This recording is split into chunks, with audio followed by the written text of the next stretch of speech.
I'm here with Tantra teacher Foca Yariv to discuss his workshop on the hidden meaning within all spiritual traditions. Foca, what first drew you into this topic? Well, I was drawn to the topic because I was born in Jerusalem. And Jerusalem is a unique hub. I mean, of course, I was born Jewish, but from my window as I was a child, I could see the church where Jesus was crucified. I would hear every morning the calls of the muazzin, the Muslim call for prayer. And I mean, in a 20 minutes walk to school, you would meet the Christians, the Jews, and the Arab. Everything was very interwoven. So first I was drawn because, I mean, I had a very clear idea. I'm Jewish and I'm not Muslim and I'm not Christian. I mean, that was obvious for me.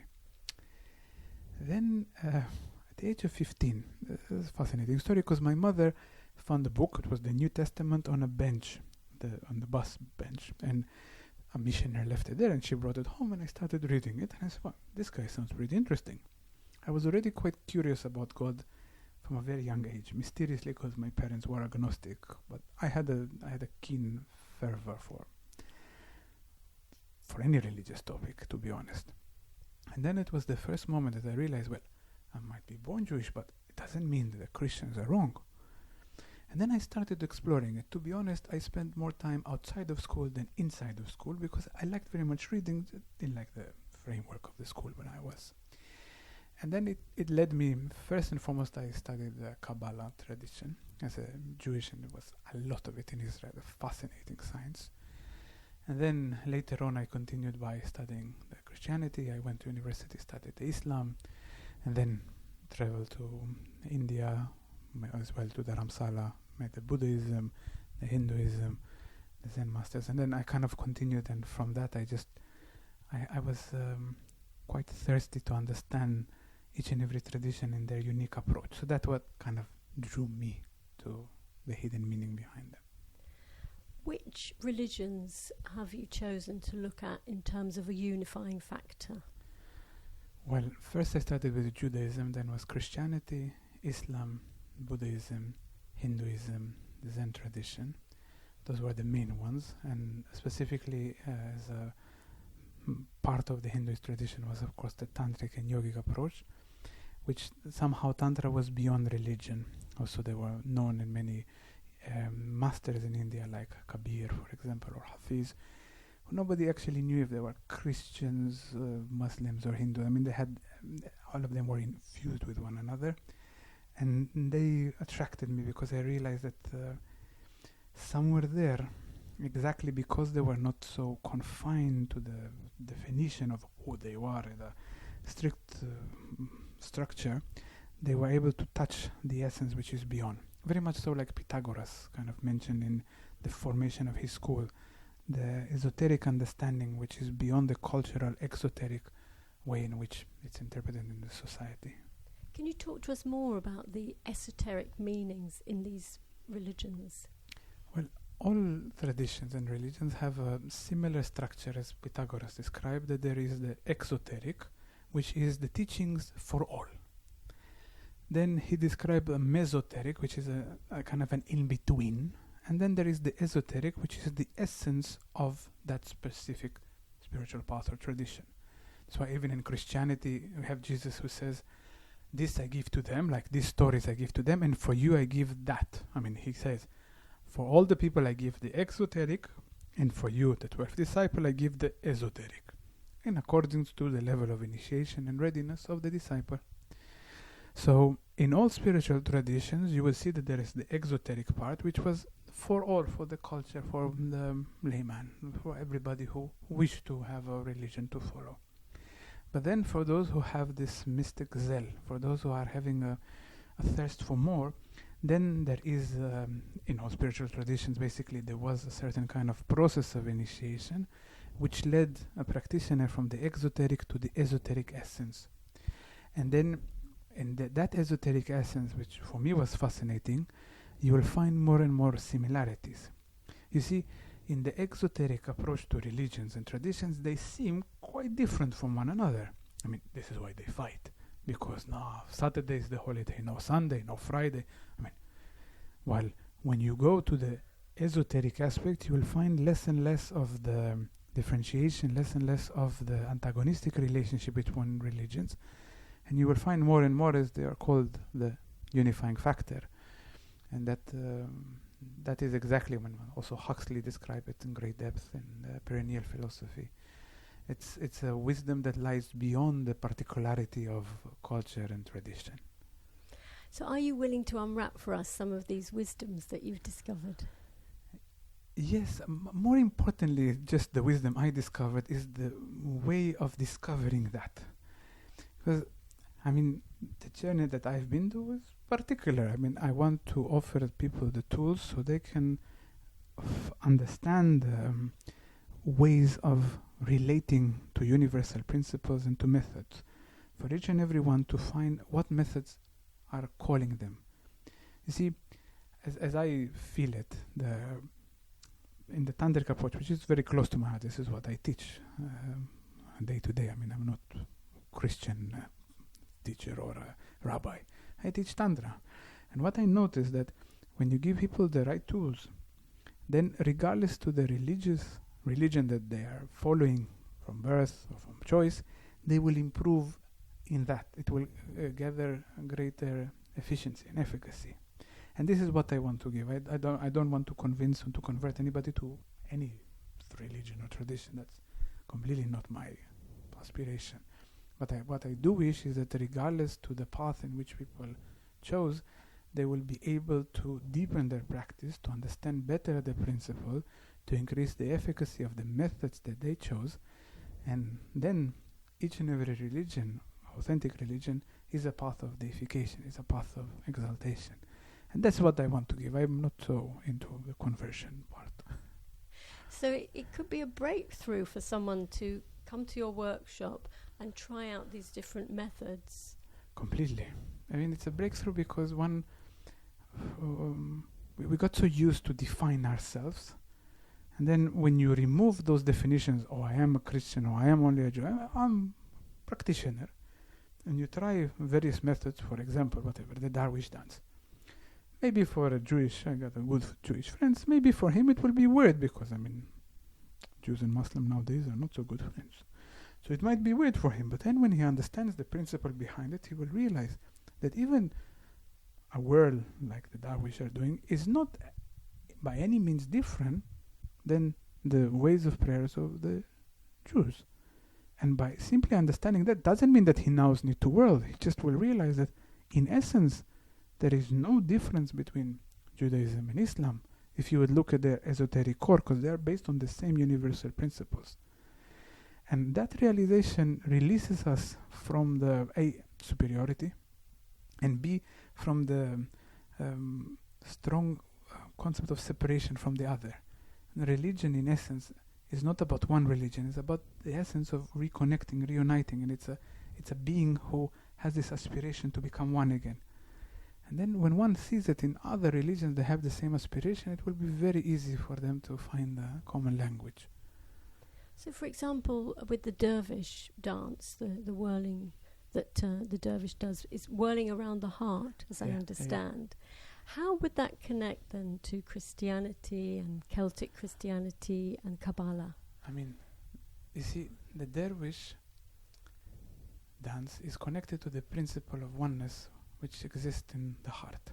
I mean, I will explain much in greater depth in the workshop what does it mean, the spiritual heart to the Muslim tradition. So they do this particular practice, the whirling, which is kind of started with Rumi, in order to awaken their heart. The Christian, in order to awaken their heart, will use the Jesus prayer. The Jew, in order to awaken his heart, will have a specific form of meditation to do exactly the same. Now, all of them will reach to an awakened heart. Now, for a top of the mountain, did it really matter which pathway you took? As long as you see the view in the top. And what I'm aiming for is that some people, for example, are more inclined to one practice or the other, and for them to be open and to give other practices a try and to have this genuine curiosity about other forms of practice. So this narrowness of only this is right often reduces the efficacy of the practice. And then the openness makes it so that we value the particular, you say, mix and match of practices that are fitting for us. And then each one can choose. And that's part of the beauty of the path, that each one should choose the combination of practices that are aligned with their heart, with their path. So awakening the heart, awakening the soul is a key practice. In all traditions, yeah. Are there other traditions where you might be awakening the heart in a way that might be considered unusual? Well, yeah. I mean, in Zen they used to awaken the heart by blocking the mind to such an extent by asking questions that will be so mind-boggling, like, how does it sound, the clap of a hand with one hand, and the three and the fourth? I mean, that's a very unusual way of awakening. I mean, often for example, in the Mahamudra tradition in Tibet, the teacher used to hit the disciple with a shoe. If I'll do it nowadays here, I'm not with the very greatest respect, I understand, bowing first. Oh, no, they would just surprise them and hit them with a shoe in the head. The masters will hit them and like this trigger a process of enlightenment in them. I am not in the level of those tantric masters and I won't do it here, but there were particular ways in which they would create a very strong awakening. The essence was the awakening. That was the goal. And then each and every path chose their particular way of reaching that awakening. For us as practitioners, it's fascinating to see that all related to the same mountain, all related to the same goal. They had a particularity of way of walking, but that is not the essence. The essence is the mountain. And when we understand that, then the ways of practice becomes much more natural. So can you tell us what the overarching principles are that unite these four religions? There are many. I mean, there are numerous principles. I mean, there is the principle of oneness, there's the principle of polarity, there's the principle of the spiritual heart. There is the principle of all elements are endowed with consciousness. I mean, there's a variety of principles. Actually, for example, in the Kybalion, they mention quite a few of those principles, knowledge of Hermes Trismegistus. So there are numerous principles that are in the base of all spiritual traditions.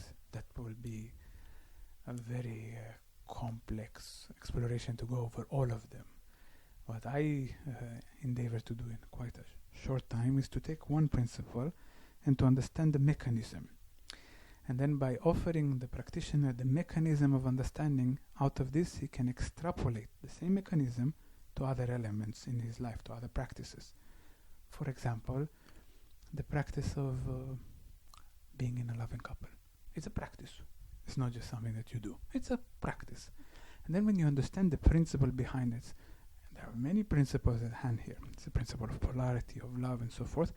By understanding the principle, you relate very differently to the method, which is how I am in that relationship, which is coming to the very particular way of when I get home, what do I tell her? I mean, when you understand the principle, then the method of when I come home and I say this beautiful word, it actually, or compliment, it connects to that principle. This is my goal. I'm taking a few different religions to give it a universality. I could do exactly the same with one tradition. The essence is the ability of connecting methods and principles to create efficacy in the heart of the practitioner. So people will get to learn the different methods and the principles and then to practice that so that it becomes embedded in their practice. Exactly. And understanding the mechanism. When you learn the mechanism, the entire spiritual path takes a whole new light. Can you say a bit more about that? What do you mean by the mechanism? See, very often we practice methods without fully understanding why we do them. And we relate to principles in a merely philosophic way. When principles exist only in a philosophic way, they become impotent. They don't have transformative power. On the other hand, a method without understanding the principle in hand is very limited in its efficacy. So the ability of correlating methods and principles is in the core of our spiritual transformation and progress. This is why I'm aiming to present the link in various traditions so it becomes clear for people, okay, regardless to my method, let me understand what principles in hand. I'm contemplating this principle, how does it come to manifest? And that link is what gives efficacy to the practice. Do people have to have a really deep understanding? Have to know. It's the idea is that, you see, when people are curious, they are opening the door. And a depth of understanding comes in time and according to the maturity of the soul of that being. Those who come with that open curiosity and this wish to learn, that's enough. Because they open the door, and then out of that, in accordance to their desires and intensity of aspiration, they can extrapolate the knowledge and understand more and more about their particular path in life. So is the idea of your workshop to have some information and then exploration of that information, so the experience of it, they take away the experience of it that they can then apply to their practice? Exactly. I mean, we will perform, for example, the Darwish dance. We will do in Judaism a contemplation of the name of God. We will do in the Celtic tradition a way of connecting to the soul of the land. In Christianity, the prayer of the heart, the prayer of Jesus. So we will do them together with the breath. I mean, we will have an experiment with those four traditions so people get the sense of it. And then, together with the understanding in the beginning, which will go in great depth about the meaning of what does esoteric actually mean and the unifying factor of all religions, then what I hope is it creates a strong impulse for people to look at what methods they use in their life, what principles they aim to adhere to, and accordingly to align to increase efficiency, to see what actually they really desire, to what is burning in their heart. What do people need to let go of so that they can do this? Mainly preconceived ideas that the religions in essence are separated, and even the fact that, you know, in the last millennia there was such a war between religions, that one is so engraved in us that two religions are in essence opposite or antagonistic. When one realizes that actually it is not the case, then one is open to discover a whole new world. It's very hard. I mean, for me, also with home with Jewish friends, it's very hard for them even to relate to the Muslim tradition as a beautiful one. It's like, no, Muslims are enemies. Oh, why? Then when you go a bit deeper, you realize actually it's not at all the case. But on the surface, and especially in the way it's kind of being propagated now with warmongers, that kind of we are all separated and need to fight with one another, that one we really need to let go of this idea. This is an aspect of humanity, isn't it? That I have found the right way and you all need to do it my way and all the other ways are wrong. Yeah. It's a way in which you unite people. You unite people with a common enemy. That's the inferior way in which people unite. And that is exactly the way kind of the wars between religions started. There was in order to unite, you needed to create a common enemy to unite against. And then it continues now, it's just the numbers are much bigger, but the mechanism is very much the same. So in your workshop, you're going back to the origins of these religions, to the hidden information. Yeah, exactly. Is that because it's a purer form of the religions, or is that because there's more power there, more spiritual connection? It's the purest form, yeah, that's correct. It's the purest form, and because it's the purest form, it is not it's not yet contaminated with man's interpretation. And then accordingly, one, when it relates to the purest form of a principle, one can from that find the way in which he practices it in their own heart. And then you see, one of the beauties as I see it in the world, that even though there's a universal set of principles, there's methods that are connected to them, each and every one is built in a particular way, and there will be a particular set of practices, understanding, principles that will work best for them. And one needs to find that. So does that depend on our individual structure and then the structure of that particular spiritual way? I would dare even say, I'm in a spiritual school here in Tara. We have hundreds of students. There are various ways in which people practice. Some are very much into the practice of physical yoga. Others are more inclined to relationship and amorous continence. Others have a more inclination towards karma yoga and action. All of them are as valid as practices. The best way, you unite all of them in a measure that fits you best. That's part of the beauty of it, because each and every one has their own particular way of walking the path. It's dogmatic to think that everybody should be the same. Part of the beauty of it is the particularity of each and every one of us. And we need to rejoice this particularity, and then by finding that which is universal, the particular way of walking becomes clearer. When we don't understand the universal, then we aim to flatten everyone, to put them in the same category, which we are not. It's part of the beauty of, I would say, of the uniqueness of each and every individual, the uniqueness of their soul. Because one of the ways that we get to understand ourselves is through a sense of connectedness. Yeah. And if we don't have that connectedness, we can feel isolated and think that being separate is okay. Yeah.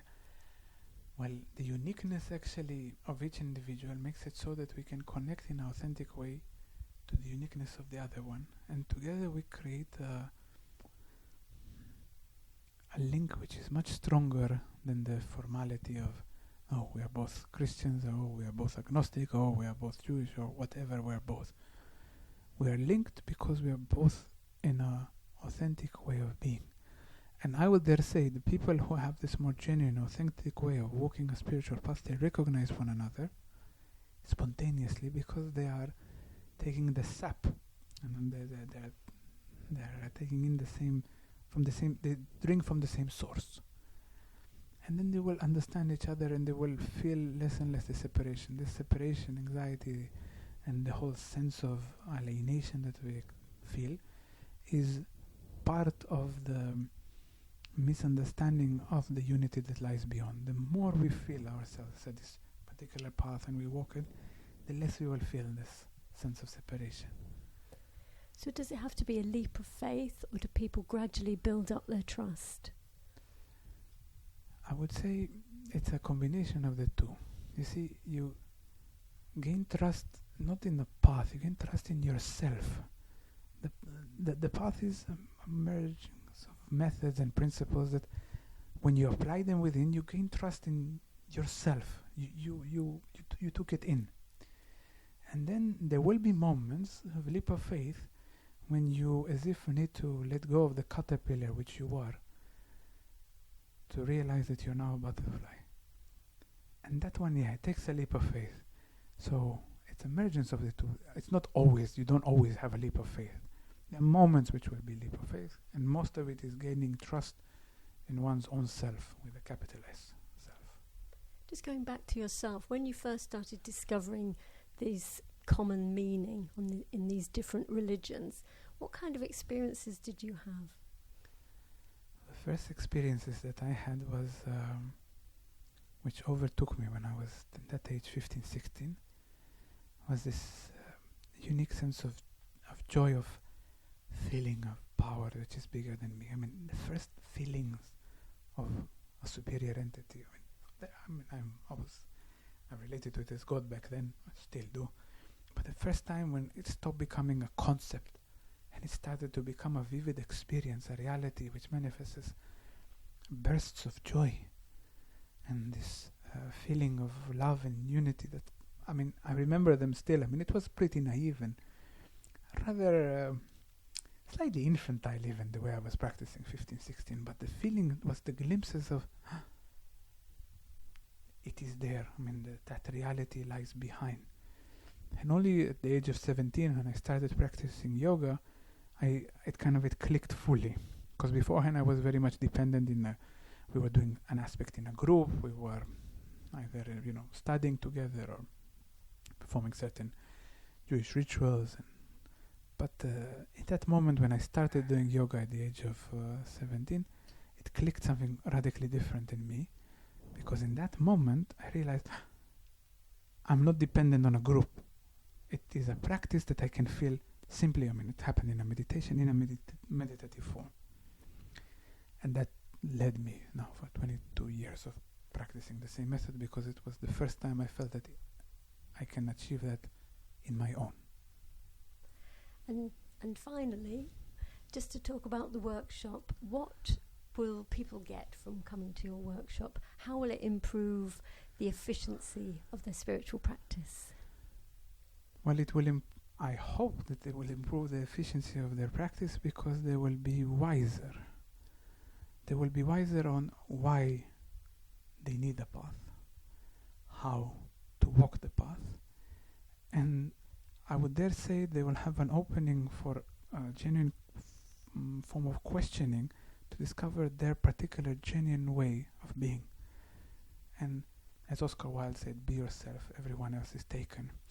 Because only when you're really yourself, then you have efficacy in what you do. When you try to practice like someone else, try to be someone else, there's no efficacy in that. So my hopes are that will support people in their authentic journey.